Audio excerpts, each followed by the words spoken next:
Kita sama, semuanya sama.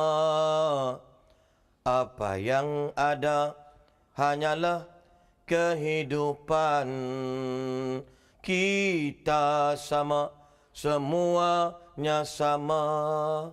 Apa yang ada hanyalah kehidupan. Assalamualaikum warahmatullahi ta'ala wabarakatuh. Alhamdulillah Rabbil Alamin. Wassalatu wassalamu ala ashrafil anbiya wal mursalin. Wa ala alihi wa ashabihi ajma'in, amma ba'. Alhamdulillah, terima kasih kerana anda masih lagi bersama kami dalam rancangan terkini, iaitu rancangan Enta Tanya, Ana Jawab. Alhamdulillah. Terima kasih diucapkan, ya. Seperti mana biasa, Angah bersama dengan saya. Ya, Ustaz. InsyaAllah Angah sihat, Alhamdulillah. Alhamdulillah, Ustaz. Salam Angah. Alhamdulillah. Dan di sebelah kiri saya tidak lain tidak bukan.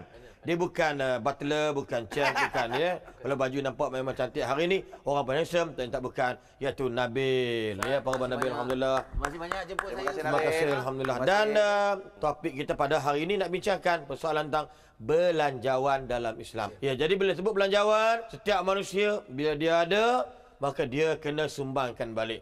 Apa yang dia dapat, dia kena recycle balik. Maknanya dia dapat duit, maka dia nak makan, keluarkan duit. Dia nak minum, dia kena keluarkan duit. Tetapi kadang-kala ada orang keluar melebihi daripada keperluan. Ya, ini kita akan bincangkan dalam belanjawan Islam kita pada hari ini. Ya, mungkin ada pertambahan, ada soalan nak tanyakan, silakan. Soalan ni, sempit pintu rezeki. Bagaimanakah nak meluaskan dan menjadikan diri murah rezeki? Allahu Akbar. Allah Akbar. Penonton sekalian, suatu hari Ustaz teringat bagaimana seorang sahabat Nabi, dia datang jumpa Nabi, Ya Rasulullah, ajarkan satu doa untuk aku ni agar aku ni senang, bahagia dan sebagainya lah. Lalu Nabi kata, Allah baca doa ini, Allahumma ghafir li dhanbi wa wasi'li fi dari wa barik li fi rizqi. Ya Allah, ampunkan dosa aku, bahagiakan rumah tanggaku, dan murahkanlah, berkatilah rezekiku. Maka sahabat kata, itu saja ya Rasulullah. Ya, bukankah memadai dengan Allah ampunkan dosa, rumah tangga bahagia, dan duit diberkati ataupun senang, maka apa lagi yang kamu nak? Maka sahabat mengamalkan hadis ini atau doa ini, maka dia senang, dia kaya, dia tidak susah, merempat dan sebagainya, rumah tangganya bahagia, dan sentiasa mendapat pengampunan daripada Allah Subhanahu wa taala. Maknanya yang pertama, jangan lupa rezeki bukan di tangan manusia. Itu dia. Rezeki tangan Allah, ya, mungkin dah. Ada juga pandangan orang kadang Ustaz, dia rasa dia hari-hari berdoa Ustaz. Dia hari-hari berdoa pada Allah murahkan rezeki dia apa Tapi semua. tak masuk-masuk juga. Ada kadang-kadang ada yang kawan dia tu tak semayang, tak apa, dia kata Minum arak lagi Ustaz. yang dia tu tak berdoa, tak apa Teruk semua, tapi Ustaz ada kawan harta. dia tu. Tapi aku hari-hari berdoa, aku tak dapat lagi apa ni. Macam mana tu Ya, Ustaz? sebab tu kita nak bagi kita dunia ni, dalam ni dunia ni bagi darul ibtila. Dunia ni darul ibtila, dan syurga itu, kebaikan iman itu darul nu'ama.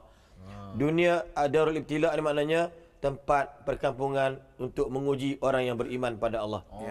Dan darul nu'ama barulah peringkat perkampungan nikmat-nikmat anugerah Allah, orang yang beriman dia akan dapat. Jadi dalam bab ni kita kena ingat, bila Nabi kata, bila doa orang kata Allahumma la mani'a lima a'taita wa la mu'tiya lima mana'ta. Ada ini ayat, kalau Nabi boleh hafal, boleh ingat, insya-Allah. Kata maksud ayat ini ataupun ada ni kata-kata yang doa ini ialah, ya Allah, tidak ada siapa-siapa yang boleh melarang apa yang kau nak bagi. Ya Allah, tak ada siapa yang boleh bagi kalau kau nak larang. Maknanya once upon a time, contohlah ni bahasa Selangor, ya. Jadi once upon a time, ya, ada seorang sahabat dia berdoa, dia susah. Ya Allah, lebih kurang tak dapat. Dia kata, fed up lah. Maka Nabi kata dia, la taqnatu, jangan putus asa bidu'aika ilallah. Jangan putus asa dengan doa kamu kepada Allah. Ya, kadang-kadang mungkin kamu tak kaya hari ni, tapi mungkin akan besok hari akan datang, atau anak cucu kamu akan jadi senang. Dugaan yang dibagi Allah tu pada masing-masing tak kalau sama. dipandang kepada orang, memanglah orang kalau dah buat benda-benda yang tak betul, ya, orang contohnya bukan orang sini, luar-luar sana, ya. Jadi makna bila orang yang tak pernah buat baik atau buat maksiat dapat, sebab kita kena ingat ada banyak bantuan dia. Sebab orang yang tidak, orang jauh daripada Allah, yang dekatnya syaitan. Syaitan akan berikan dorongan buat ini, buat ini. Sebab tu halal haram tak kira yang halal, tak kira yang haram, asalkan cukup makan. Sebab Allah tutup hati dia, maka halal pun disapu dan yang haram pun diambil juga. Ustaz, sebut pasal syaitan-syaitan ni. Ustaz membazir amalan syaitan ni, rojim, betul? Betul.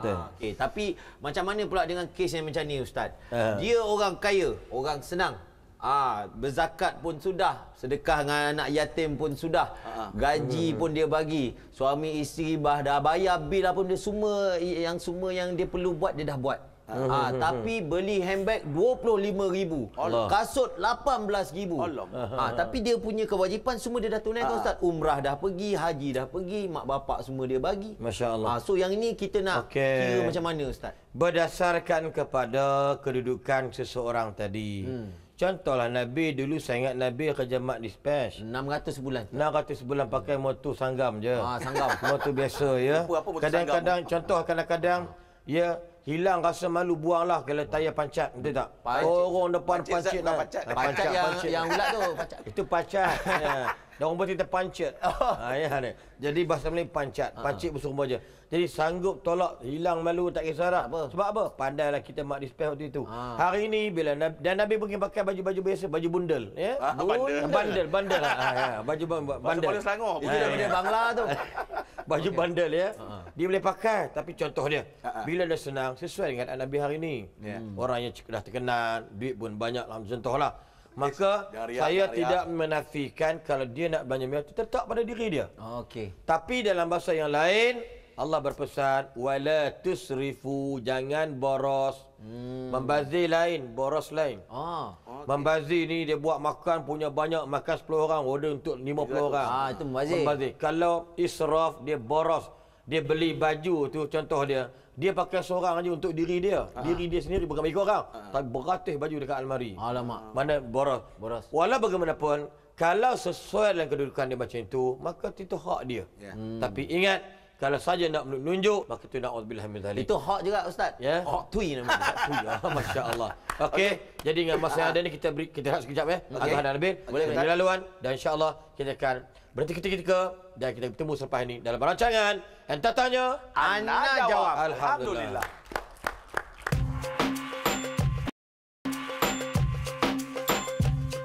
Alhamdulillah. Terima kasih dan masih lagi anda dalam rancangan Enta Tanya, Ana Jawab. Adalah student ni berduit, berkemampuan. Tapi tak nak belanja duit, beli baju baru tak nak, beli seluar baru tak nak. Katanya nak hidup zuhud. Sebab tak nak membazir. Jadi betul ke kalau nak hidup zuhud kena buat benda-benda macam ni, Ustaz? Oh, Masya Allah. Ini orang yang salah faham tentang makna zuhud. Zuhud ni tinggalkan benda-benda dosa-dosa kecil, tak buat maksiat dan sebagainya. Itu asas dia. Dan dia tidak mahu menyebabkan diri yang zuhud ni dalam harta-harta yang syubhat, makanan-makanan yang syubhat. Tak tahu ni halal ke haram, haram. Jangan makan langsung sebab awal-awal takut mana bila makan jatuh haram. Kalau tak makan mana lebih baik, maka tinggalkan makan tersebut. Maka itu mungkin dikata sifat warak yang masuk sekali. Dan zuhud bukan makna zuhud tinggalkan dunia. Tiba-tiba dah belajar kita kena zuhud lah dunia ini kerana kita adalah sekian. Balik habis dia lego rumah-rumahnya. Alamak. Tinggal bumbung je. Ya, sebenarnya orang ni memang jahil dan arti kata zuhud tadi ni. Ya. Jadi bila ada rezeki kita pakai, ustaz kita pakai juga. Mana contoh saya beli baju. Duit ada. Ya, maka kita beli baju. Keterampilan, kekredibilitian, ya itu dia untuk nampakkan diri kita lebih baik. Sebab tu Nabi pernah sebut. Nabi kata, "Idza qadimtum ala akhwanikum fahassinu libasakum wa rihalakum." Kalau kamu datang bertemu dengan saudara mara kamu, kawan-kawan kamu, maka percantikkanlah pakaian kamu dan kenderaan kamu. Itu dia. Nampak tak? Jadi nak bagi tahu pada dia, ada kemampuanlah masing-masing. Macam Nabi kata, pakailah mungkin baju-baju baru, bukan baru beli, baju yang baru kita beli. Jangan salah faham tentang ni ya. Tapi nak bagi tahu bahawasanya dalam bab ini, mungkinlah kadang-kadang dia ni mungkin dia ni susah. Tiba-tiba datang duit, kemudian dia fikir tak payahlah belanja lebih. Biar aku baca asal, yang penting duit aku ada. Ada orang biar apa-apa asal bergaya. Betul. Mungkin ada kalau macam itulah masuk dia, maka bagi saya tidak ada masalah. Tapi ingat, pakaian lambang kehebatan sebenarnya bagi orang Islam. Maknanya tak salah lah kalau ada duit Iyalah pakai kalau lawa jadi imam sembahyang, pakai bajunya koyak-koyak, tak elok lalat penuh. Lalat nak tumpang berak tak boleh lepas tu dah. Kamu singgah lagi dah. Sama singgah. lalu dia ingat. Contoh lalu ingat tanah sawam. Songkok ni, songkok yang putih ni kelam. Kelam kaput. Macam awan mendung. Ya. Cicak nak berak berlari di tempat lain. Sebab apa? Oh, ini rugi mau buang sini. Sampai dekat jubah dia pakai teruk berkenting-kenting, tak serika langsung. Jubah kerinting, teruk tak teruk. Dia berpusing-pusing. Dia sembahyang bau hapak badan dia. Contoh tak boleh lah macam tu. Agak-agak makmum suka nak sembang dengan dia. Itulah. Habis suka jubah yang tu. Tak suka. Habis sembahyang terus balik. Tapi Ustaz, tapi saya rasa saya pernah lah Ustaz jumpa, lepas tu saya pernah tanya juga. Dia sembahyang apa semua tapi dia bau badan dia tu hygiene tak jaga. Sebab apa? Dia was-was nak pakai deodorant, nak pakai pewangi tu, dia kata takut ada benda-benda kat dalam tu yang dia tak tahu. Yang tak memboleh, yang dia rasa bila dia nak semayang, nak pakai, nak wangi-wangi ni, dia kata, aku tak tahu ada apa kat dalam ni. Nanti tak terima, dia was-was. Macam mana tu Ustaz?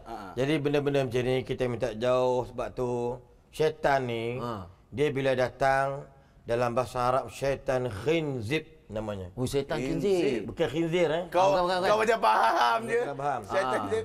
Khinzib mana syaitan ni merupakan perwakilan duta-duta khas kerajaan syaitan waktu itu. Yang mana mereka dia dapat jadi duta duta ambassador untuk di satanic satanic organization. Yang mana pihak berkuasa jenis syaitan dia lah. Maka dia hantar satu duta khas, dia ganggu masa kita solat. Tu dia. Maka Nabi datang sahabat, "Ya Rasulullah, bila aku sembahyang, syaitan selalu gangguku. Ya. Macam mana what to do? Ajarlah aku." Kan? Mananya, contoh-contohlah. Lalu, Nabi kata pada dia, bila kamu rasa syaitan datang kaca kamu, maka kamu hendaklah hembus sebelah kanan, belah kiri 3 kali. Baca apa? A'udzubillahi minasyaitonirrajim. Fuh, fuh, fuh. Ustaz, itulah itu hari saya semayang tu, orang tu buat, saya ingat saya bau busuk. Betul Ustaz, saya tengah semayang, dia aku cakap, maka dia dapat setan sebelah dia kot. Agaknya lah. Saya pula terasa Ustaz masa tu, cakap, lain macam nampak.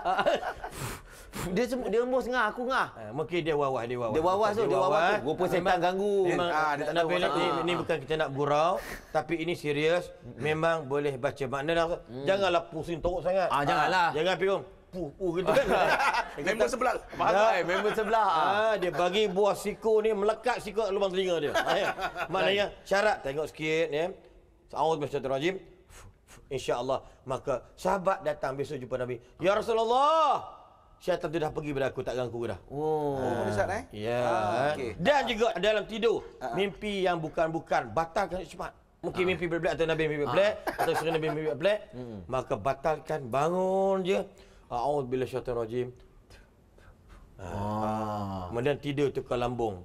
Tukar lambung. Bukan di lambungnya kawan tu ya, maknanya tukar ni lah, tukar arah. Tukar arah. Tak faham sangat lambung. Kalau kiri tadi ke kanan, kalau kanan ke kiri. Kenapa dia syaitan mimpi buruk itu syaitan. Okey, ada Ustaz. soalan lain? Ni suami saya ni sanggup habiskan duit untuk kepentingan diri. Selalu dia dapat duit, dia bikin kereta dengan aksesori Ustaz. Teruklah suami kau tu. Suami dia.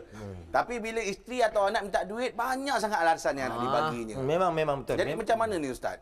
Memang ada suami yang macam tu. Suami ni dia bila dia kadang-kadang isteri rumah. Betul. Okey, isteri rumah tangga. Dia tak kerja. Dia kerja di rumah je lah. Tak pakai apa pun. Ya. Jadi suami ni kau ni aku bagi makan udahlah. Kau aku bagi rumah udahlah. Kamu ni tak. Maka jangan melampaui sang suami. Wah, tu dia. Rezeki yang Tuhan bagi ni bukan milik kita seorang. Ya. Bila berkahwin Nabi kata pada dia, tazawwajun nisa fa innahunna ya'tikum bil mali. Kahwinlah kamu dengan wanitamu.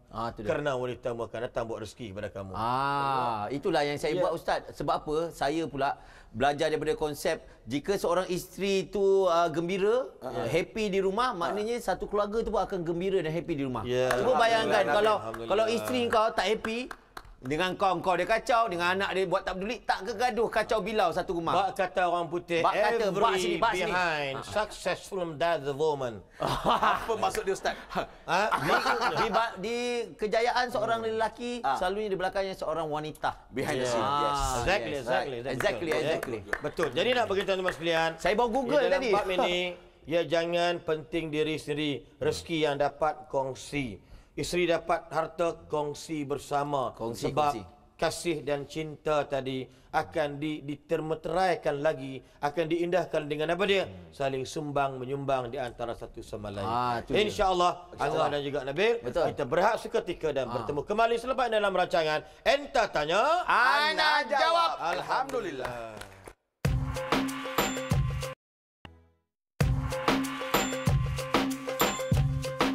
Syukur Alhamdulillah, kita masih lagi dalam rancangan Anta Tanya, Ana Jawab. Alhamdulillah. Okey, Bil. Sebut pasal keuangan ni Ustaz, kadang-kadang kita tak tahu orang punya masalah macam-macam kan.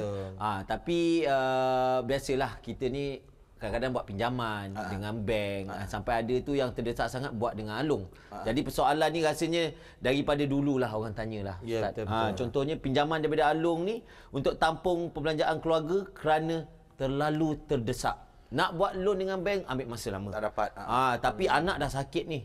Duit tak ada langsung. Jadi macam mana nak kira tu Ustaz? Kalau atas nama mudarat, atas nama terdesak, minta tolong bank-bank tak bagi, dah lah tak kerja dengan kerajaan ke, atas slip gaji tak ada ke, atau kalau ada pun tak mencukupi untuk melepasi pinjaman loan tadi ni, loan bank tadi ni. Dan kalau minta adik-beradik pun susah, mak ayah meninggal, atuk dah meninggal Melanggar zaman Jepun lagi Datuk meninggal. Tapi kena ingat penonton sekalian, alung ada muamalat riba. Tu dia. Ya, muamalat riba ini haram. Allah kata dalam Quran, barang siapa yang masih lagi mengamalkan muamalat riba, maka fa'dhanu biharbin minallahi wa rasulih. Makna mereka seolah-olah izinkan Allah dan Rasulnya berperang dengan orang yang mengamalkan riba tersebut. Kalau dia mudarat, tak ada jalan dan dia boleh bayar dengan alung tadi, dia berjanji mungkin gua bayar 2 bulan settle. Kalau nak ambil dia, kalau dah peringkat dia dah ndak juga tak ada jalan lain, maka dia haruskan dalam bab ini. Ya, akhafud dararain, mana mudarat yang paling ringan. Kalau tak ambil, mati orang kat hospital. Mati. Ya. Kalau dia ambil, orang tak mati, boleh hidup insya-Allah. Cuma dia tangguh tu benda, moga-moga ini dimaafkan oleh Allah Subhanahu Wa Taala. Okey Ustaz, beli barang secara online, adakah ianya menepati syarak? Boleh, diharuskan membeli barang dalam online sesuai dengan situasi pada hari ini, tak ada masalah. Okey. Ya. Contoh dia, Angah ada jual beg tangan. Ataupun Nabil ada jual kasut tangan pula, kasut ya, jual kasut kaki, kemudian ustaz buka-buka tengok je kasut kaki, kasut kaki lah, kepala ya. Kasut, ada isteri Nabil jual barang kemas yang palsu, tapi disalut dengan emas. Kan ada kan cakap buat gitu, sebutlah nama dia ya. Tapi nak bagi tahu, maka ustaz nak beli tak? Belilah ustaz untuk isteri ustaz, kata isteri Nabil kepada saya dengan dalam buka dalam laman tersebutlah. Isteri saya contohlah. Contoh ya. Lalu okey, saya kata apa nama isteri? Zira. Zira, ustaz setuju beli sekian, saya akan potong kad kredit. Sah dalam muamalat tersebut, tak ada masalah. Tapi ada orang bertikaikan, apa sama ada akak jual beli ni apa semua. Habis kalau beli dengan mesin air, sah pula. Sama juga. Dia tak tikai. Kan? Betul juga. Mesin air kan? Takkan saya beli, saya jual. Berlari Tak sempat Berlari minum. member. Tak sempat minum, meninggal dulu.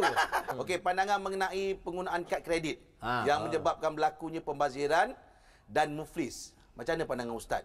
Pihak bank, pihak kerajaan telah guidekan berapa gaji maksima yang boleh pinjam kad kredit. Dan bank sudah bagi perjanjian sebagainya. Ini kemudahan, bukan kemewahan. Itu dia. Jangan salah faham. Sebab itu, kalau saya ni pakai, contoh dia, ikut keperluan. Kad kredit memang orang offer macam-macam. Kad kredit A, bank B, bank C dan sebagainya. Tapi kita ambil benda ni untuk, kita katakan, keperluan sahaja. Kerana kena ingat, dan saya nak alu-alukan, nak terima kasih banyak-banyak dan nak sarankan untuk diri saya, Angah juga Nabil, gunakan kad kredit Islam, bukan kad kredit konvensional. Kad kredit konvensional ada muamalah tertentu, maka haram hukumnya. Muamalah nak simpan duit dalam bank, muamalah Islam. Kerajaan dah berikan SPI, skim perbankan Islam untuk simpanan, untuk pinjaman SPTF, skim perbankan tanpa faedah. Benda dah ada dah, duk tunggu apa lagi? Tukar je lah. Sebab benda tak betul, kita nak jadi orang yang terbaik. Hasil masuk dalam perut kena yang baik. Maka apa setiap muamalat, jual beli, apa benda sekalipun, hendaklah cara Islam, cara yang terbaik. No kompromi dalam masalah ini. Tapi saya ada keliruan kat sini Ustaz. Pasal ini membabitkan kerja macam saya dengan Angah ni lah. Contohnya lah Ustaz saya dengan Angah ada buat show dekat satu company ni. Okey. Jadi diorang bayar kita orang. Contohnya RM10,000. Okey, RM10,000. Jadi dah lepas habis buat show ni benda semua, bila kita orang nak on the way balik tu baru kita tahu yang syarikat ni dia ada kena-mengena dengan pengeluaran air arak. Benda-benda tak betul. Jadi kita orang ni buat kerja, tak adalah sebut pasal arak ke apa, kat situ pun memang tak ada arak. Okey, ibarat dia, saya faham. Ibarat dia mudah dia begini Nabil. Patutnya Nabil kena ambil tahu dulu company apa. Mungkin yang panggil Nabil ni syarikat-syarikat yang bertentangan dengan perintah Allah. Contoh dia, satu benda. Mana bila dia tengok, tak bolehlah tuan, kami ni dah sibuk sangat. Jangan tolak dari sudut nampak sangat, dari sudut tak ada adab. Ni apa ni? You buat benda haram, you panggil air, tak boleh. Kami tuan sibuk dengan penggambaran show dan bla-bla-bla. Tolak dengan cara hikmah, jangan biar dia terasa. Jangan ada gap antara kita dengan dia orang ni. Kita dakwahlah dia orang kalau boleh.